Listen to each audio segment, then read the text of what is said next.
జగన్మోహన్ రెడ్డికి శత్రువులు ఎక్కడో ఉండరండి, పక్కనే ఉంటారు. అదే జోగి రమేష్ చూడండి, జగన్మోహన్ రెడ్డిని ఎర్రి పుష్పం కంటే ఎర్రి పుష్పం చేశారండి. ఈ వీడియో చూడండి, తర్వాత మనం విశ్లేషణ చేద్దాం. అబద్ధాలు ఆడడం మన చేత కాదు.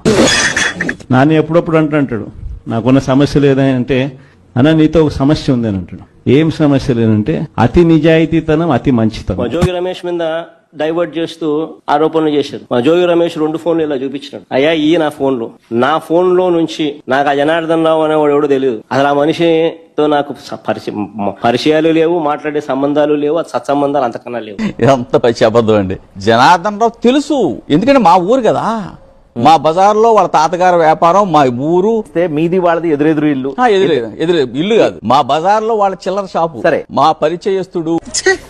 అమ్మా పరువు మొత్తం పోయి ఉండదురా నాదే. రే కేశవా, ముంచేసినవరా నన్న. రే కేశవా, యాడ్రా నువ్వు? చూసావు కదా జగన్మోహన్ రెడ్డి, చూసుకోబనిలే.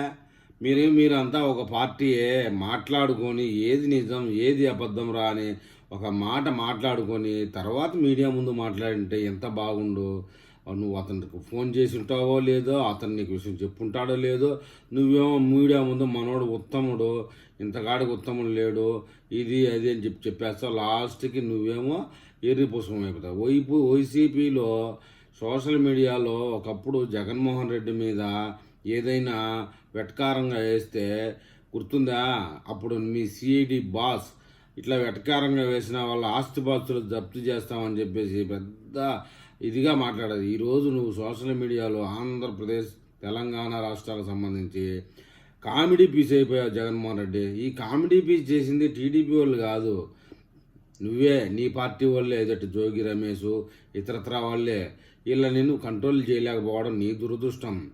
విషయం ఏంటంటే గతంలో వైసీపీ సోషల్ మీడియాలో నువ్వెంత రెచ్చిపోయావో ఇవాళ నువ్వు అంత చచ్చిపోయినట్టుగా సోషల్ మీడియాలో అయిపోతుంది పరిస్థితి. సోషల్ మీడియాలో జగన్మోహన్ రెడ్డి మీద వల్గర్గా వేయాలంటే ఎవరూ భయపడ్డంలే. గతంలో నువ్వు చేసిన వ్యవహారమే ఇదంతా. కాబట్టి ఇక మీదటైనా నీ పార్టీ మాజీ ఎమ్మెల్యేలు వాళ్ళు వీళ్ళు సమన్వయంతో మాట్లాడుకొని మీడియా ముందు వచ్చేటప్పటికి కరెక్ట్గా మాట్లాడితే బాగుంటుంది. తప్పు చేసిన వాడు నేను తప్పు చేశాను రమ్ముర్రు అంటే లేదు వాడు తప్పు చేయలేదంటే వాడికి ఏమైపోయినట్టు నీ పరిస్థితి.